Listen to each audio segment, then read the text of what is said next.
Everybody, to your very first video podcast of the new school year. First things first, we are talking about the settlement of the 13 colonies.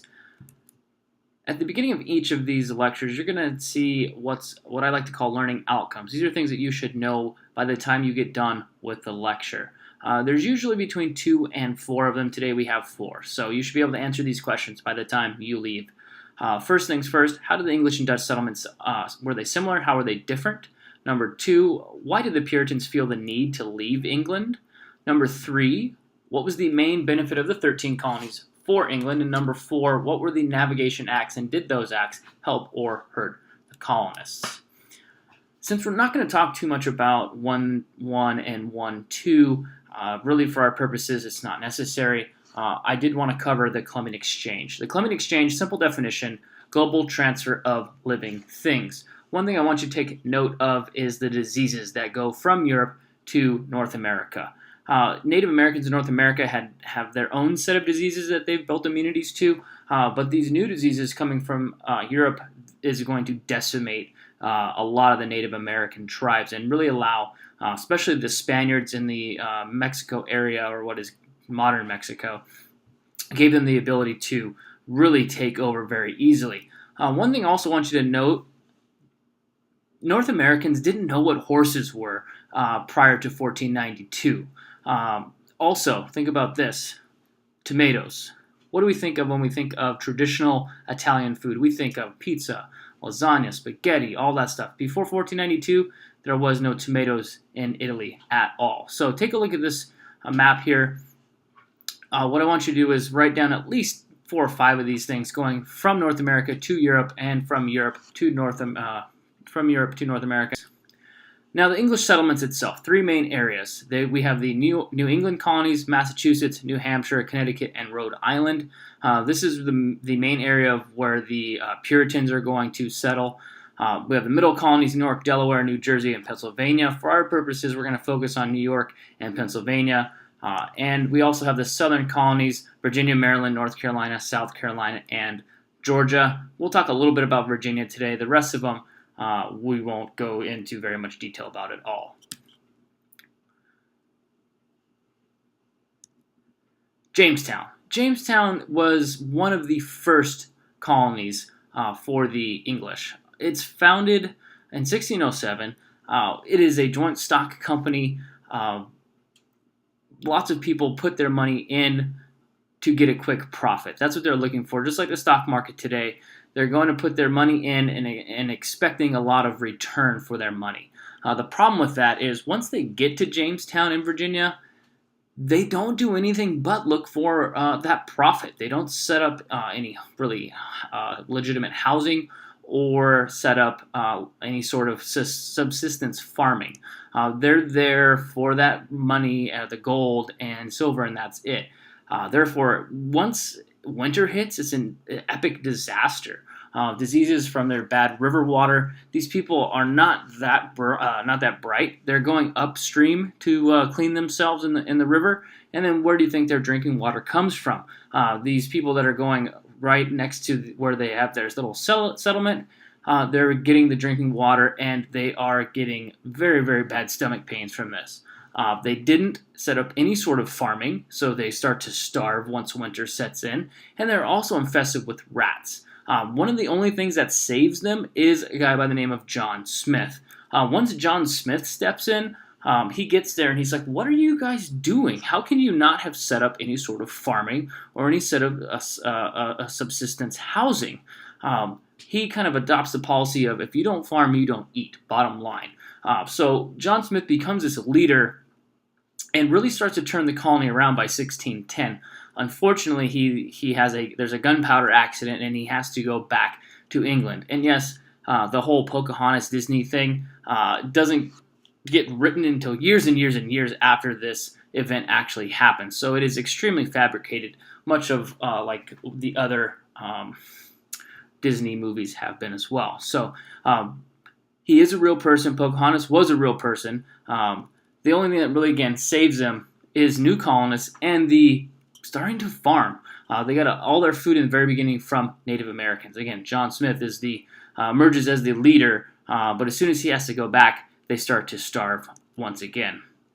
Now, the Virginia Company itself, like I said, they start to develop a different style of labor. They need field labor to grow their tobacco. That's their main crop. They've adopted what is known as the headright system, which basically says if you can pay for yourself and someone else to come across the Atlantic, we're going to give you 50 acres of land. For them, that is a lot of property. It is a big incentive to pay for people's way across. Once those people did get across the Atlantic that had to have their way paid, they were known as indentured servants. These are people who would serve 4 to 7 year sentences doing various tasks for the person who paid their way. After that term that had been agreed upon, that was completed, they'd move on. Their whole goal was to serve for the time period agreed on, and then to start to farm for themselves. That was their main goal. So they can start to do their own thing. Because for the most part, if you're not the first son in England or Europe for that matter, you're not going to get any of the farmland or any of the property. Generally, the lower class of English society, and again, like I said, these people had very little to lose. Okay, and you can see here in this picture, this is what the tobacco leaf looks like. They're hanging there in that hut to dry out before they can do anything with it. Now, the Puritans, they are also known as the Pilgrims. The Church of England retained some of the Catholic rituals from before. The way that the church was run in England was dependent on who the king was, if he was Catholic or Protestant or whatever. They would force the people, the citizens, to convert every time that they changed. So the Puritans were pretty upset that this Protestant king was keeping some of the Catholic rituals and continuing on with them. They really want to get rid of all traces of Catholicism, hence the name. They want to purify the Church of England. So, to avoid punishment, they meet in private, and it gets to the point where they need someplace else to go, and this is where they take that trip across the Atlantic to start to settle in the Massachusetts area. 1620, not too long after Jamestown, about 12 years, the Plymouth Colony is founded, the second real permanent English settlement in the New World, if you want to call it that. You can see in this picture here, this is what the traditional pilgrim looks like. Probably you remember from 3rd or 4th grade. We have the white collar and all dressed in black and the big tall hat. This is the Puritan leader, John Winthrop.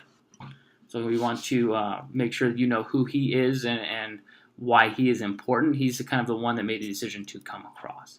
Now, the Massachusetts Bay Colony. Like I said, these Puritan people, they're pretty intolerant, to be completely honest. They only want you or want any of the colonists that are around them to believe exactly what they believe. And if you deviate from that, they try to get rid of you. This has happened a few times. They try to deport you. They try to send you back. More often than not, though, these dissidents, if you want to call them that, generally move to Rhode Island or Connecticut to start their own smaller little colonies. By the 1630s, we have what's going to be known as the Greater Massachusetts Bay Colony. They're going to have one major advantage over a lot of the other colonies at this point, and that's Boston. The port town there is going to create this huge capital for them. From that point on, they're going to start to incorporate the Plymouth Colony and the surrounding areas. They're going to just start to grow and grow and grow. Now, the Middle Colonies itself. Again, the two that we're going to talk about here is New York and Pennsylvania. First off, New Netherland. Now, I just said New York, right? And you're probably thinking, New Netherland, wait a minute, hold on. 1621, the Dutch West India Company is going to start to expand their fur trade, and this is where they start to colonize the area of New Netherland. New Amsterdam, 4 years later, is founded. New Amsterdam, basically, it's the New York area today, New York City area. Now, the thing that's different here with the New Netherland, with the Dutch, they don't particularly care if you're a Jew, a Protestant, a Catholic, or whatever. All they want you to do is contribute to society. They want to establish that fur trade. And if you can help them in any sort of way, whether it was Native American or any of the other religions or people that they were there, like I said, they were fine with it.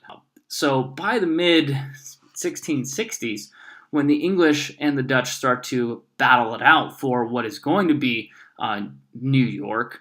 There is a myriad of different types of people there. So 1665, the English take over the colony. Your textbook likes to call it takes it over without a fight. That's a little bit false. Again, what I want you guys to realize is that there are lots of different perspectives on things, and the textbook is just one source of them.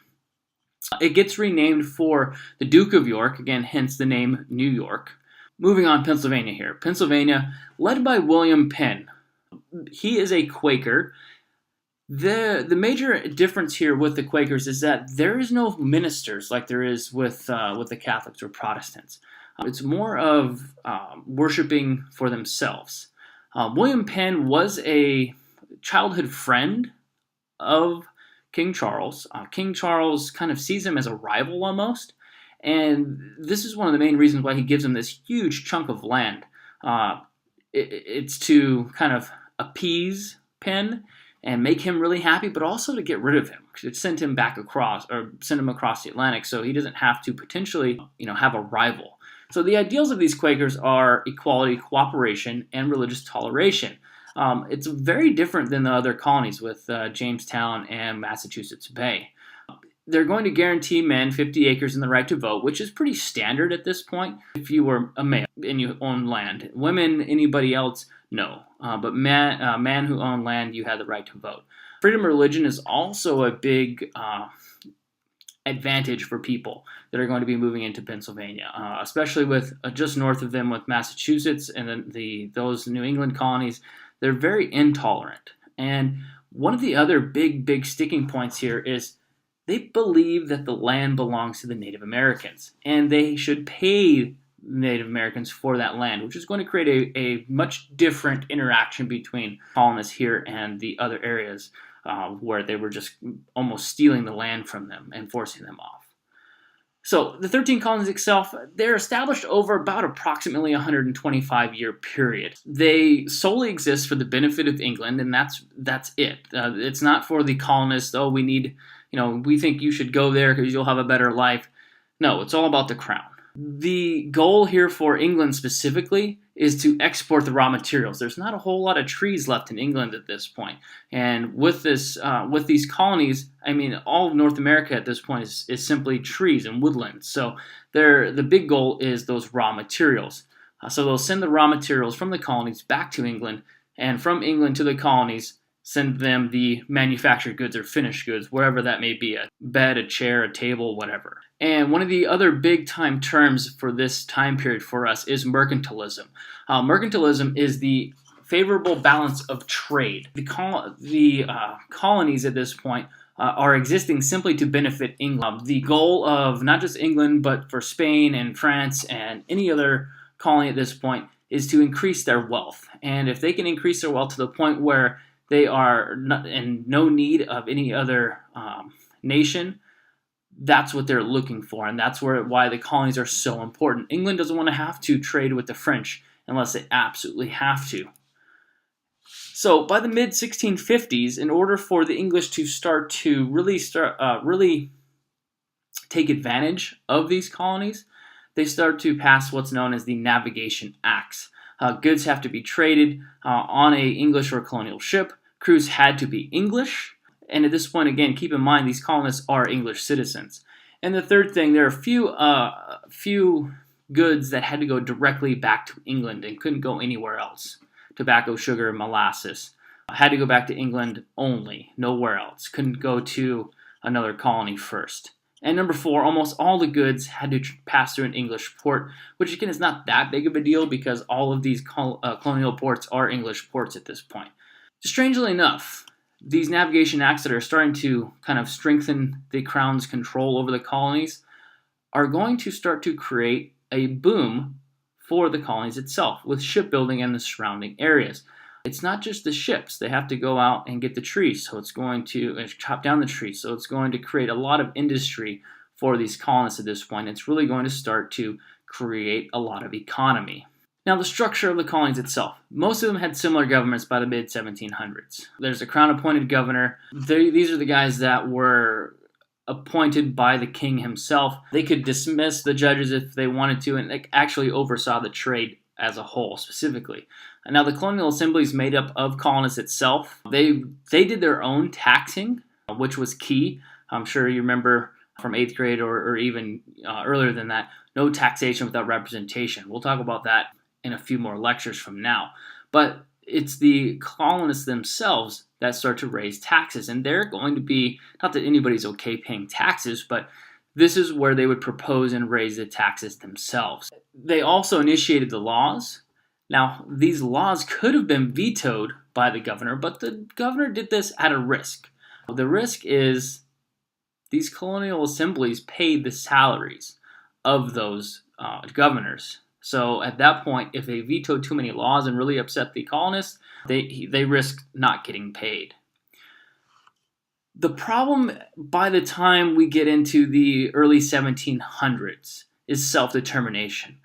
With the Navigation Acts, with the kind of building up of these smaller wars between the Native Americans and the English and the French getting involved and kind of all of these conflicts, is these colonists themselves wanted more freedom, economic freedom. If they wanted to trade with the French, they wanted to be able to do so. If they wanted to trade with the Spanish, they wanted to be able to do so. And they wanted more control over themselves politically. Problems with that, though, distinct societies developed based on their differing economic systems. Like I said, the Southerners developed this entirely different economic system than the Northerners. And not too long from this time period, we're going to start to see this industrial boom in the North. And the South is going to start to rely heavily on slavery. We start with the headright system. Then by 1793, when we start getting a little bit later than our time period right now, we start to see another rebirth in slavery itself. And really the last major thing, these colonists had very, very little in common. There was nothing really to unite them together. There's 13 colonies, there's 13 different beliefs and different structures in how they wanted to run things. So they all kind of wanted something similar, but there's nothing to really start to unite them together. And to recap the learning outcomes, number 1, how are the English and Dutch settlements similar and different? Number 2, why did the Puritans feel the need to leave England? Number 3, what was the main benefit of the 13 colonies for England? And number 4, what were the Navigation Acts? Did the acts hurt or help the colonists, and why? These are questions that you should be able to answer with reading from the textbook and with listening to this lecture here online. If you have any questions, email me, see me in class, whatever you need to do to get clarification. I'd be more than happy to answer any questions that you have. Check out the key terms on ETUSD. They are for the entire first unit, so some of them at this point are not going to be relevant, but those are the terms that you should know for the first unit and be able to discuss them when we get to stuff in class. So if you have any questions, email me, see me in class. I will see you next time.